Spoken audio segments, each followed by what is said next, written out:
Salut tout le monde, j'espère que vous allez bien. Moi ça va, je suis très contente de vous retrouver aujourd'hui pour une nouvelle vidéo sur ma chaîne. Après cette... Niméria, respecte-moi un petit peu. Après cette longue pause estivale, j'ai quand même sorti des petites vidéos, mais pas trop. Donc là, je compte reprendre un rythme normal. Et je suis surtout très contente de vous retrouver aujourd'hui pour un bilan de mes lectures de l'été. Par contre, je dois vous l'avouer, c'est pas un bilan très glorieux. Voilà, durant l'été, Cet été, j'ai connu une peine de lecture assez conséquente, qui fait que durant le mois de juillet, j'ai lu un seul livre, et là, durant le mois d'août, j'ai lu 3 livres. Donc durant ces 2 derniers mois, j'ai pas beaucoup lu, et j'aimerais vous dire que c'était de mon plein gré, que c'est parce que j'ai fait plein de voyages, parce que, waouh, vraiment, j'ai passé un été incroyable. Mais c'est faux, j'ai passé un été naze. Mon stage s'est terminé de manière assez catastrophique, j'ai eu des remises en question tous les jours, enfin c'était un été un peu compliqué, mais là, on repart du bon pied.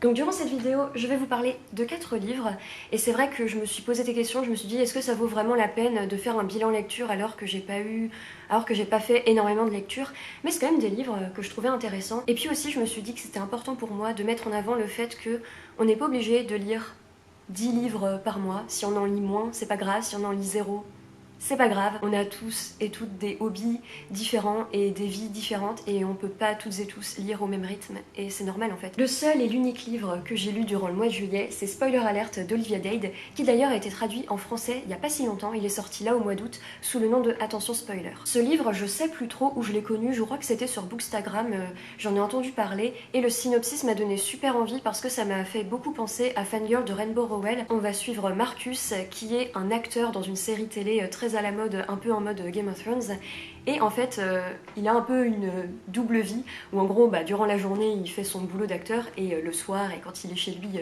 tranquille, eh bien il écrit des fanfictions sur sa propre série parce que la série dans laquelle il joue est tirée de livres et en gros la série est beaucoup moins bonne que les livres. C'est pour ça que c'est très Game of Thrones et le Trône de Fer, parce que la série est beaucoup critiquée parce qu'elle n'est pas aussi...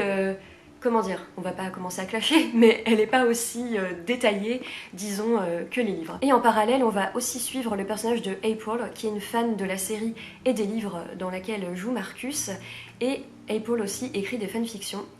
Et voilà, après j'en dis pas plus, mais c'est une romance, ce livre, donc les personnages se rencontrent à un moment donné, et il se passe des choses. J'ai commencé ce livre au mois de juillet parce que je voyais que je commençais à tomber dans une grosse panne de lecture. Et j'ai vu ce livre dans ma bibliothèque et je me suis dit mais en fait c'est ça qu'il me faut là pendant cette panne de lecture. Il me faut un livre léger, feel good, une romance. En plus durant l'été, moi je trouve que c'est vraiment la bonne période pour lire des romances. Et je dois vous avouer que c'est un livre, je m'attendais pas à grand chose. Je me suis dit c'est un livre, ça va être plaisant, je vais passer un bon moment. Je pensais que j'aimerais bien mais sans plus en gros. Et en fait ce livre, je l'ai complètement adoré. Ce livre était tellement touchant, tellement drôle, tellement doux, tellement tout en fait. Et surtout, ce qui est très important à noter par rapport à ce livre, c'est que voilà, quand on le voit, on peut se dire ça va être feel good, ça va être juste une histoire d'amour, voilà, sans plus. Mais ce livre parle de tellement de sujets profonds et important. Déjà, le personnage féminin principal, April, est grosse, donc ce livre parle de grossophobie. On voit toutes les remarques grossophobes que se prend April, et aussi, je trouve que ce qui était intéressant, c'est qu'on voyait aussi un peu la grossophobie internalisée. Je sais pas si c'est vraiment un vrai truc, mais par exemple, la maman d'April, c'est une femme vraiment, elle veut le bien de sa fille, elle adore sa fille, mais elle lui dit quand même des phrases grossophobes, mais un peu en mode caché derrière une fausse bienveillance. Vous voyez ce que je veux dire? Et j'ai trouvé ça vraiment intéressant de montrer que la grossophobie, il n'y a pas que des insultes comme ça. Ça peut aussi se cacher derrière une forme de bienveillance. Et aussi, ce que j'ai particulièrement aimé, c'est que certes, April est grosse, certes, il y a de la grossophobie dans le livre, donc si jamais c'est quelque chose à laquelle vous êtes sensible, voilà, il y a des remarques grossophobes, mais c'est pas non plus, comment dire, c'est pas non plus le centre de l'histoire. April, c'est une femme comme les autres, et elle a son histoire d'amour comme les autres, et elle a ses passions comme les autres. Et j'ai beaucoup aimé cette balance de, oui, on parle de grossophobie, oui, on parle du poids d'April et de sa manière de s'assumer, mais on montre aussi que elle a des passions, et elle a sa vie, et c'est une fille comme les autres en fait. Il y a aussi plein d'autres sujets qui sont abordés dans ce livre que j'ai trouvé super intéressant et super important. Par exemple, le personnage masculin, Marcus, qui est donc l'acteur de la série, a de la dyslexie. Il y a beaucoup de passages dans le livre où Marcus parle de ça, parle aussi du regard de ses parents, parce que ses parents l'ont beaucoup jugé par rapport à sa dyslexie, ce qui est totalement, c'est n'importe quoi, mais bon bref. C'était chouette de voir ça, c'était chouette de voir une romance entre un personnage gros et un personnage dyslexique, et il parle de ça, il parle des choses affreuses qu'on a pu leur dire durant leur vie. Ils parlent de tous ces aspects négatifs que leur vie a, mais ils vivent leur histoire d'amour et ils sont trop bien ensemble, ils se respectent. C'est également un livre qui parle beaucoup du rapport aux autres, notamment les rapports amicaux, mais les rapports amoureux également. Et il y a aussi une grande place de fait à la problématique des relations qu'on peut avoir avec ses parents, parce que les deux personnages principaux, April et Marcus, ils ont des relations très complexes avec leurs parents, très compliquées. C'est un peu une relation de... On s'aime, mais on est très toxiques les uns vers les autres, enfin surtout les parents envers les enfants, c'est surtout ça qui est montré. Dans ce livre est très présente la problématique du pardon. Est-ce qu'on est obligé de pardonner à ses parents, et même au-delà des parents, est-ce qu'on est obligé de pardonner les gens qu'on aime, toute relation qu'on peut avoir, des amis, des amoureux, etc. Est-ce que le pardon est obligatoire pour avancer? Il y a tout un passage, tout un paragraphe sur ça, sur est-ce qu'on doit le pardon à ses parents? Et moi en plus c'est un peu une problématique à laquelle je m'identifie, donc c'est un passage qui m'a tellement touchée, et on voit les deux personnages parler de ça, et c'était tellement beau à voir, tellement émouvant à lire et un peu déchirant. J'ai trouvé ça juste super de lire quelque chose comme ça dans ce livre. Surtout je trouve que les problématiques que je viens de vous citer, c'est pas des problématiques qu'on retrouve dans tous les livres. Et là j'ai trouvé que ce livre, qui reste très feel good et très léger, bah, il traite quand même de problématiques lourdes et graves et importantes, mais tout en gardant un aspect qui fait du bien et qui pousse à s'assumer. C'est pas parce qu'un livre est feel good qu'il peut pas parler de choses plus profondes à côté. Et c'est vrai qu'on peut un peu avoir des a priori des fois, genre ah bah ce livre ça va juste être feel good. Mais non, en fait, un livre peut avoir une balance et peut parler de plein de sujets différents et peut avoir un côté très feel good, très ouais la vie est belle, mais à côté bah oui mais la vie a aussi ses problématiques et ses aspects plus négatifs. L'un des enjeux principaux de ce livre aussi, j'ai trouvé, c'est toute la problématique autour de l'apparence et du jugement sur l'apparence. En fait, ce livre dit clairement, c'est pas parce que quelqu'un, en apparence et au travers de ce qu'il reflète, a l'air bien sous tout rapport, qu'en fait, tu connais pas la vie de la personne, tu sais pas ce que la personne traverse tous les jours, tu sais pas ce que la personne vit. Ce message est beaucoup porté au travers du personnage de Marcus parce que c'est un grand acteur qui est beau, qui est riche, qui est bien sous ton rapport et qui, en interview, des fois peut paraître assez superficiel. Et en fait, quand on le rencontre, bah, on voit qu'il a une relation assez désastreuse avec ses parents, on voit qu'il a de la dyslexie et que du coup, il a traversé des moments très difficiles par rapport à ça. On voit que c'est quelqu'un de beaucoup plus profond que ce qu'il a l'air en apparence. Ce livre parle vraiment de l'apparence et du fait que c'est important d'apprendre à connaître les gens avant de les juger et même ne pas juger en fait. Même quand tu connais les gens, faut pas les juger non plus. C'est une lecture douce mais qui est en même temps tellement énergisante. Je sais pas si ça se dit mais vraiment ce livre te donne la pêche. Personne ne dit ça en 2021, mais moi je le dis. Moi je suis quelqu'un d'assez fasciné par la vie des stars. Et du coup, dès qu'il y a un livre où on voit une star et on voit ce que cette personne vit dans sa vie quotidienne, moi tout de suite c'est quelque chose, je suis trop à fond dedans et c'est un aspect que j'ai beaucoup aimé. Après je sais pas hein, si les stars font comme Marcus, tu vois, ça m'étonnerait que les stars écrivent des fanfictions sur leur propre série. Après on sait pas ce qu'ils font. Et également ce qui a participé à toucher ma corde sensible, c'est que ce livre fait plein de références au Trône de Fer parce que comme je vous disais au début, la série dans laquelle joue Marcus c'est clairement Game of Thrones, les livres dont est tirée la série de Marcus c'est clairement la saga du Trône de Fer qui est ma saga préférée que j'aime du plus profond de mon cœur et il y avait plein de références comme ça de glisser. Il y a plein de clins d'œil de glisser sur le fait que les livres sont mieux que la série et ça c'est quelque chose que j'ai pu ressentir par rapport à Game of Thrones donc ça m'a fait vraiment rire, je me suis sentie beaucoup visée à plein de moments. Bien sûr c'est un livre qui possède beaucoup de clichés, c'est vrai que vers la fin il y a des chapitres qui peuvent paraître un peu too much, un peu ridicules et il y a beaucoup de clichés mais je trouve que ça s'imbrique bien dans le reste de l'histoire et je trouve que ces clichés ils sont assez logiques. Moi ça m'a pas non plus choquée. C'est vrai que des fois je me disais oh là cette scène c'est un peu too much mais j'étais juste heureuse de lire ça. Mais si vous par exemple vous êtes des personnes, la romance voilà ça vous dérange un peu, c'est vrai que voilà, il y a peut-être certains clichés qui peuvent vous déranger et aussi, je préfère préciser, il y a des scènes de sexe dans ce livre. C'est un livre vraiment que je vous conseille à 1000%, c'est un livre qui pousse à s'assumer, qui pousse à s'aimer en fait tout simplement et qui pousse à aller au-delà des apparences et aller au-delà de ce qu'une personne peut refléter. C'est un livre qui pousse à arrêter de juger et c'est un livre qui te dit clairement mais laissez les gens tranquilles et arrêtez de tout commenter sur ce que les gens font et sur ce que les gens sont tout simplement. Je comprends qu'on puisse avoir des clichés sur la romance mais il y a des livres comme Spoiler Alert où c'est des romances mais il y a des sujets tellement profonds qui sont abordés et la relation elle est tellement chouette et tellement belle que ouais des clichés sur la romance certes mais Voilà, comme ce livre dit, il faut aller au-delà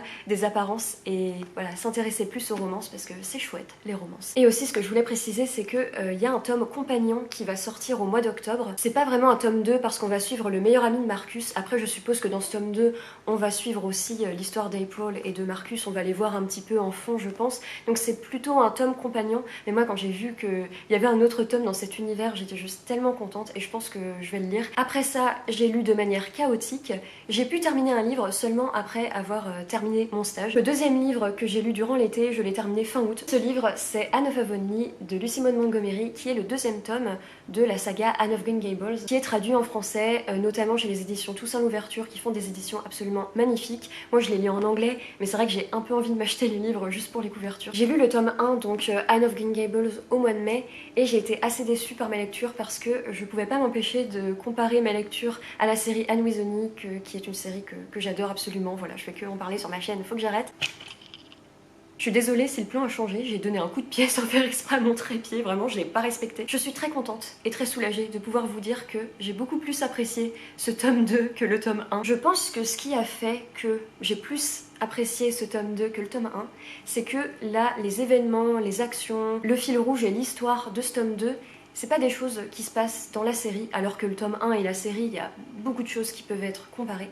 Donc là, dans ce tome 2, je ne pouvais plus faire la comparaison avec la série, donc forcément, j'ai pris plus de plaisir à lire ce livre. Parce que du coup, mon cerveau était pas là à chaque page, c'est mieux fait dans la série, donc forcément. En plus de ça, j'ai beaucoup aimé les nouveaux personnages qui apparaissent dans ce tome, je les ai trouvés très intéressants, notamment le personnage de Miss Lavender. Je pense que c'est mon personnage préféré qui est apparu dans ce nouveau tome. Je pense que les chapitres où Anne est avec elle, ça fait partie de mes chapitres préférés. J'ai beaucoup aimé les dialogues que Anne et Miss Lavender ont. Il y a même un dialogue à un moment entre Miss Lavender et un petit garçon. Limite, j'ai cru que j'allais pleurer, j'ai trouvé ça trop beau. J'ai aussi beaucoup plus apprécié la relation entre Anne et Marilla dans ce tome, parce que moi dans le tome 1, la relation entre Anne et Marilla m'a pas mal dérangée parce que je trouvais que Marilla, elle faisait que engueuler Anne et tout le temps. Moi du coup ça m'a un peu saoulée au bout d'un moment. Alors que là dans ce tome, j'ai trouvé qu'ils avaient une relation beaucoup plus de respect mutuel. J'ai trouvé que Marilla était moins tout le temps dans la colère et était plus dans la compréhension, donc j'ai plus apprécié le personnage de Marilla dans ce tome, même si moi Marilla dans les livres, j'avoue, je suis vraiment pas fan de ce personnage. Dans la série, je l'adore, je la trouve géniale dans la série, mais dans les livres, ouais, je trouve qu'elle est un peu, qu'elle engueule les enfants pour rien et tout. Moi c'est un truc, c'est un peu trigger pour moi. Je trouve aussi que dans cette saga, il y a une mélancolie de Mise qui est très subtile et qui des fois apparaît et est très resplendissante, et moi la mélancolie c'est un peu mon sentiment préféré. C'est pour ça d'ailleurs que je lis que des livres tristes, c'est parce que là, je recherche la mélancolie, voilà. Donc là, dès qu'il y avait des moments un peu mélancoliques dans le livre, notamment avec le personnage de Miss Lavender qui apportait beaucoup de nostalgie et de mélancolie, moi j'avoue que voilà, c'est vrai que j'ai beaucoup aimé ces scènes-là, et il y en a quand même beaucoup dans ce tome. Néanmoins, je suis pas autant émerveillée par cette saga que j'aurais pu le croire. Quand je regardais la série Anne with an E, je me suis dit mais ouais, mais j'ai tellement hâte de lire les livres, je vais adorer, ça va être...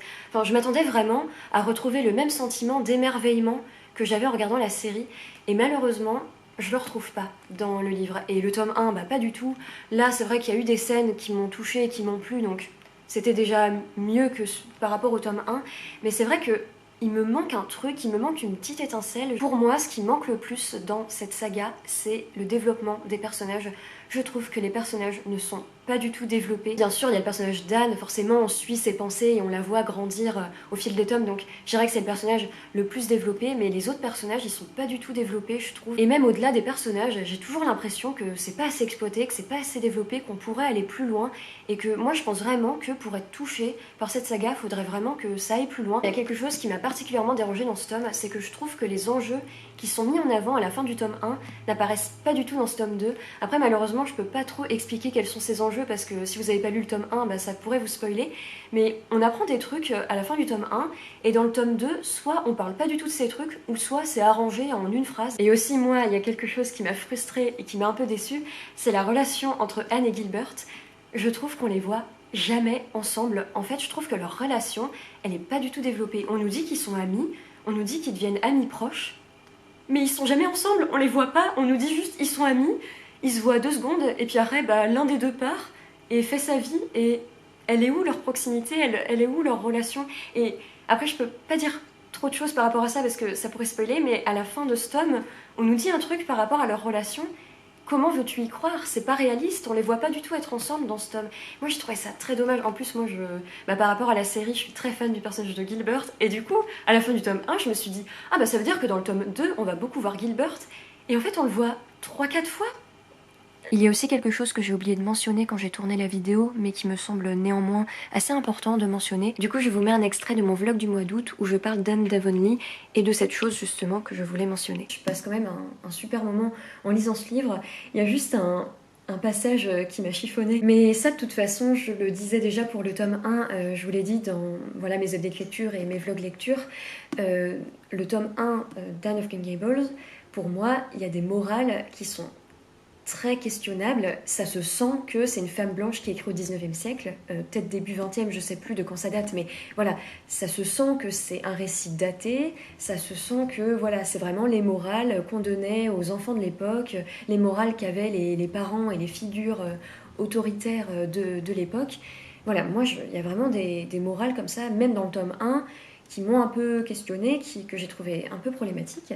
Et là, en fait, dans ce tome, c'est pareil. Et je trouve ça très dommage parce que, justement, je trouvais qu'au début de ce tome, il y avait des morales progressistes. Notamment, il y a Anne qui parle avec Gilbert et une autre amie du fait qu'elle refusait de maltraiter les enfants. Et il y a justement sa pote qui dit « Ah mais moi, si un enfant m'écoute pas, je vais direct le taper, le fouetter. » Et Anne, elle dit « Quoi? Mais non. » Anne, justement, dans ce passage-là, parle de l'éducation bienveillante, donc qui, à l'époque, n'était pas l'éducation la plus mise en avant.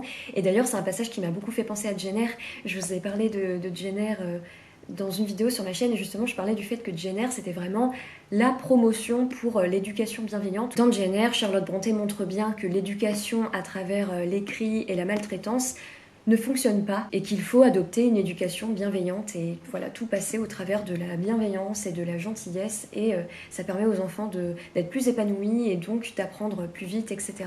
Et justement, on peut voir beaucoup de rapports entre le personnage de Anne et le personnage de Jenner, notamment le fait qu'elle soit orpheline et qu'elle n'ait pas eu une enfance toute rose et voilà, il y a plein d'autres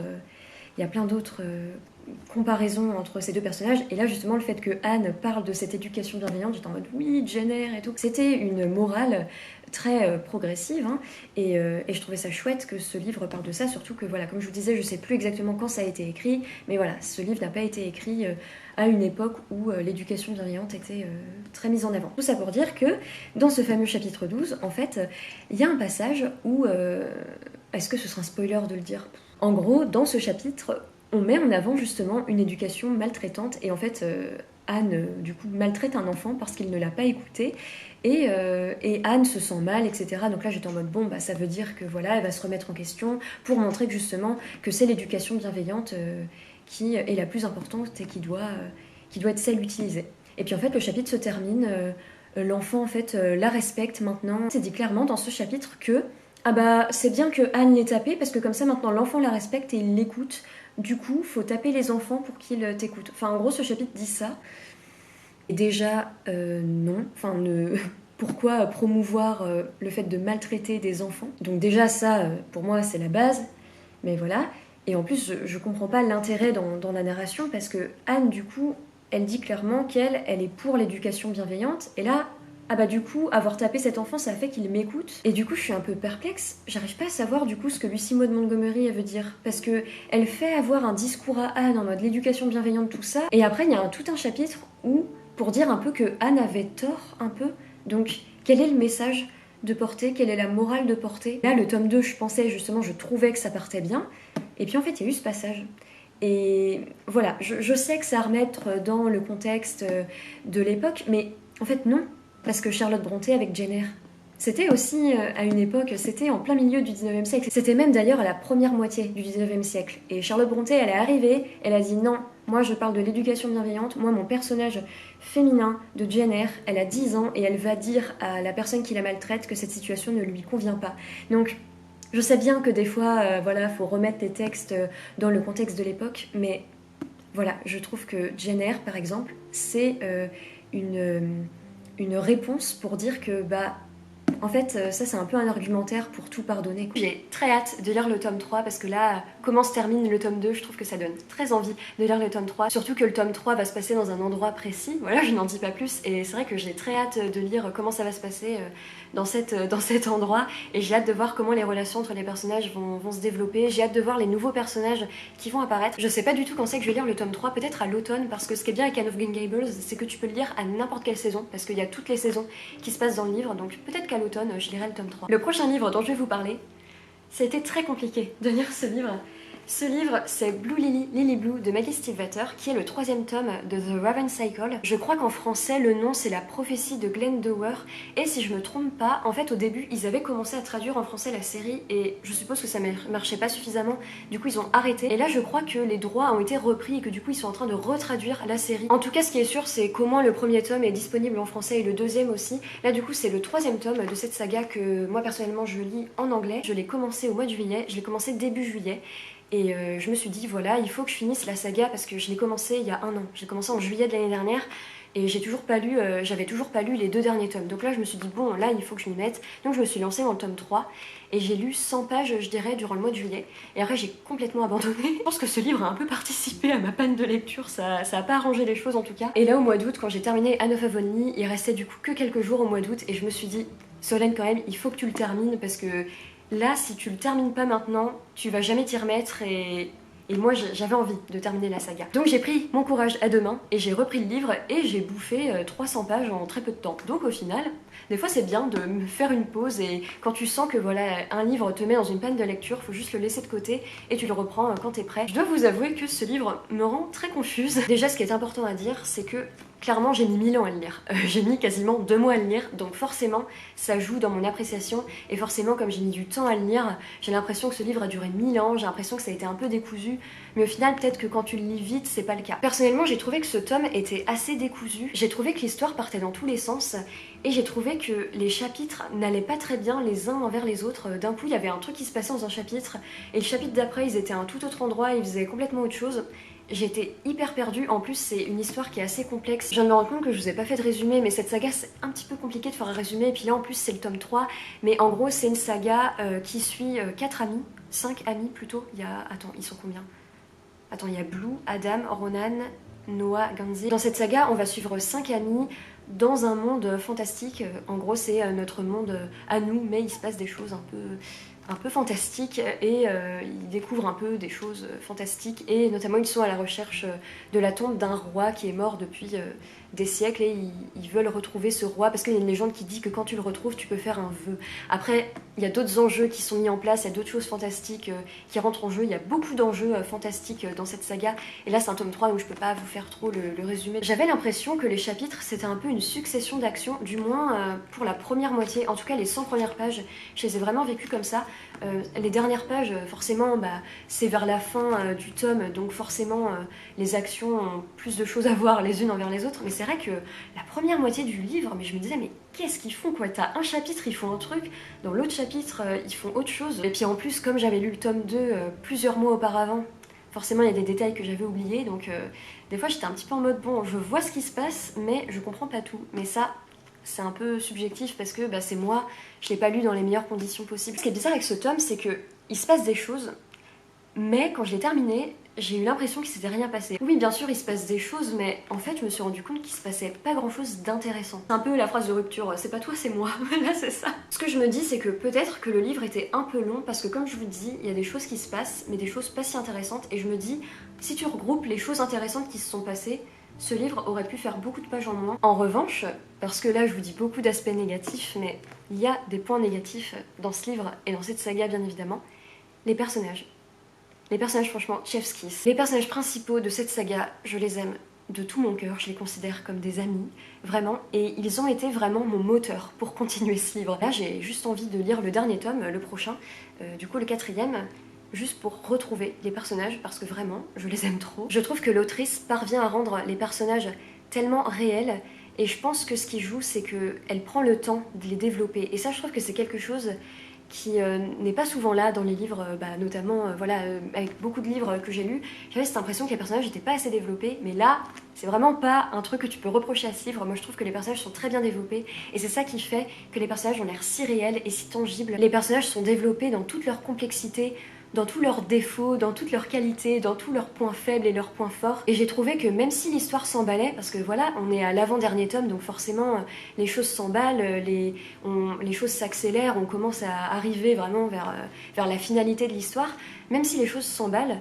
l'autrice prend le temps de faire des pauses, prend le temps de faire des chapitres plus calmes, plus posés, où t'as juste les personnages qui discutent entre eux. L'autrice prend vraiment le temps de développer la psychologie des personnages, prend le temps de développer les relations entre les personnages. Ça, je trouve vraiment que c'est un gros point fort du livre, parce que si tu veux lire de l'action dans le livre, bah t'en as. Après, moi, comme je vous ai dit, j'ai trouvé que les actions qui se passaient n'étaient pas forcément toutes intéressantes, mais il y a quand même des actions qui se passent. Mais si tu veux aussi de la psychologie et des relations entre les personnages, parce qu'il y a aussi de la romance dans ce livre, c'est vraiment pas... Si tu veux lire que de la romance, faut pas aller vers cette saga, mais il y a quand même de la romance. Si tu veux un aspect comme ça aussi, bah tu peux le retrouver dans cette saga. Et c'est ça que j'aime, c'est que tu as cette balance entre événements et aventures fantastiques, avec vraiment des actions qui se passent, mais en même temps, bah, tu as un développement de tes personnages, un développement de la psychologie, un développement des relations. Et aussi, moi je trouve que cette saga a une particularité en plus qui, personnellement, me touche. Après, ça touchera sans doute pas tout le monde, mais moi c'est quelque chose qui me touche énormément. Dans cette saga, depuis le tome 1, dans les 3 tomes, on parle de lutte des classes. Alors, bien sûr, c'est pas développé à 1000% et c'est pas des essais politiques, mais il y a quand même le sujet de la lutte des classes qui est là, et on en parle quand même, et des fois il y a des lignes entières qui parlent de ça. Et je trouve que l'autrice dépeint avec brio ce que c'est d'être pauvre, la réalité de ce que c'est d'être pauvre, parce que c'est bien gentil de dire oui, être pauvre c'est pas bien, mais là l'autrice elle dit clairement ce que c'est et ce que ça fait, parce que dans cette saga on suit un groupe d'amis, et il y a plusieurs personnages de ce groupe d'amis qui sont très riches, qui vont à la plus grande école de la région, et clairement ils dépensent l'argent mais sans compter, et il y a 2 autres personnages à côté qui eux viennent clairement de milieux très pauvres. Ça m'avait beaucoup marqué dans le tome 1, parce que clairement l'autrice disait que tel personnage est pauvre, du coup dès que les cours se terminent, il doit aller travailler pour avoir de l'argent, tandis que les autres, eux ils ont le temps de se la couler douce, et ils ont le temps de mener leur enquête, parce que eux ils ont de l'argent donc ils ont le temps, alors que l'autre personnage il se sent un peu à part, parce que lui il peut pas tout faire, parce qu'il est obligé d'aller travailler. Je trouve que l'autrice dépeint vraiment la réalité du fossé entre les personnes les plus riches et les personnes les plus pauvres. Je trouve qu'elle le fait vraiment bien, et qu'elle le fait avec beaucoup de subtilité. Je trouve ça tellement intéressant, tellement important aussi d'amener ces sujets-là. Maintenant, il me reste plus qu'à lire le tome 4, j'ai très hâte, même si j'ai perdu de l'intérêt pour les enjeux de l'histoire et de la compréhension surtout. J'ai hâte quand même de voir comment l'histoire se termine, et je pense qu'il va y avoir beaucoup de souffrance dans ce dernier tome, et j'ai surtout hâte de retrouver ces personnages, parce que vraiment, je les aime trop. Et le dernier livre que j'ai lu cet été, je l'ai lu le 31 août, vraiment je l'ai lu au dernier moment du mois d'août. C'est le roman graphique The Tea Dragon Tapestry, qui est le 3e tome de la saga Le Cercle du Dragon Thé de Kay O'Neill. Ça a été pour moi une lecture merveilleuse, douce, mélancolique, très émouvante. J'ai vraiment terminé ma lecture les larmes aux yeux, et je pense que s'il y avait eu juste quelques pages de plus, un chapitre de plus, je pense que j'aurais fondu en larmes. Vraiment, j'ai trouvé la fin très émouvante, parce qu'en plus c'est le dernier tome. Déjà d'un point de vue visuel, cette BD est absolument sublime, et là notamment dans ce tome, je trouve qu'il y a une colorimétrie absolument incroyable. Déjà dans les 2 premiers tomes, tout est toujours beau dans cette série, et aussi je trouve qu'on voit le style de l'auteur évoluer au fil des tomes, et en fait j'ai l'impression que dans chaque tome de cette BD, il y a un style de dessin différent. Ou alors je sais pas, peut-être qui elle a fait exprès de changer de style par rapport au tome, mais moi je me suis juste dit qu'en fait c'est juste que son style avait évolué. Pendant ma lecture, à un moment je suis allée sur Goodreads, et c'est là que j'ai vu que c'était le dernier tome de la série, et j'étais vraiment très triste, parce que je pensais vraiment que cette série allait continuer encore et encore, parce que c'est une série de BD qui a pas vraiment d'histoire à proprement parler. Il y a un fil rouge et on retrouve les mêmes personnages, et voilà, mais vraiment tu peux pas trop faire de résumé de cette série, c'est plus des scènes et des émotions. Donc en fait c'est un genre de BD où tu peux faire 10 000 tomes, et en fait t'auras toujours des choses à dire. Je pense que je suis peut-être un poil déçue, parce que j'avoue que je trouve que l'univers est pas suffisamment exploité. Parce que moi, comme je m'attendais à ce qu'il y ait beaucoup plus de tomes, je me disais que au fur et à mesure des tomes, l'univers serait plus développé, etc. Mais là, comme c'est terminé, en fait je trouve que on reste un peu sur notre faim. Je trouve que les personnages, pour le coup, je trouve qu'ils sont bien développés, mais l'univers autour des Dragontés, tout ça, Ils sont là, on nous a expliqué leur histoire, mais ouais, je trouve qu'il manque quelque chose quand même. C'est pas quelque chose qui gâche la lecture des tomes, mais c'est juste quand, avec du recul, tu repenses au tome que t'as lu et que tu sais que c'est la fin.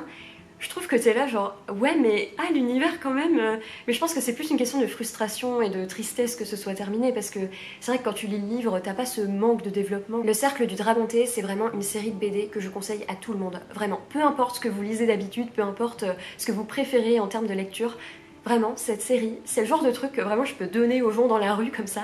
Vraiment, je conseille à tout le monde de lire cette série, surtout que c'est traduit en français. Le premier tome est traduit en français. Le deuxième aussi, je pense. Le troisième, il est que en anglais parce qu'il est sorti il y a pas longtemps, mais vu que les 2 premiers tomes ont été traduits en français, le troisième le sera aussi, je pense. C'est une série de BD tellement douce, tellement belle, avec un soupçon de mélancolie, mais juste ce qu'il faut. Enfin non, dans le troisième tome notamment, il y avait beaucoup de mélancolie. Moi je vous dis, à la fin j'étais trop émue, je suis allée me coucher, j'étais là genre mais qui suis-je? Dans ces BD, il y a beaucoup de beaux messages, notamment sur la recherche de soi-même, sur la recherche d'identité. Il y a beaucoup de messages aussi sur la relation qu'on a aux autres. Il y a des messages comme ça sur la vie. Il y a beaucoup de phrases dans ces BD, et là notamment dans le tome 3, il y a beaucoup de phrases que j'ai gardées à côté, que j'ai notées parce que c'est des phrases que je trouve très belles et qui sont très inspirantes. En terminant ce tome 3, je me suis fait la réflexion que, en fait, cette BD, et chaque tome, en fait, quand tu le termines, t'as juste envie d'aimer les gens, t'as juste envie d'aller voir les gens, de les aimer, t'as juste envie d'être la meilleure version de toi-même. En fait, cette BD, vraiment, elle est tellement pleine d'espoir et d'optimisme et de beauté. C'est juste une BD qui fait tellement de bien et qui te pousse à aller vers les gens et à aimer en fait et à ressentir de l'amour. Et les dessins sont magnifiques, les messages sont magnifiques, tout est magnifique dans cette BD, tout est émouvant, tout est mélancolique, tout est beau et doux, c'est très doux. Je vous la conseille vraiment à 1000%. Si vous le souhaitez, n'hésitez pas à me mettre des petits commentaires, n'hésitez pas à me dire quel livre vous avez lu durant l'été, est-ce que vous en avez pensé, ça me fait toujours plaisir de discuter de livres avec vous. Et n'hésitez pas non plus à me dire si les livres dont je vous ai parlé vous intéressent, si vous en avez déjà lu quelques-uns, et si oui, ce que vous en avez pensé. Si cette vidéo vous a plu, n'hésitez pas à mettre un pouce en l'air et à vous abonner si mon contenu vous intéresse. En attendant, je vous embrasse, prenez soin de vous, faites attention à vous, et moi je vous dis à très bientôt pour une prochaine vidéo. Bye!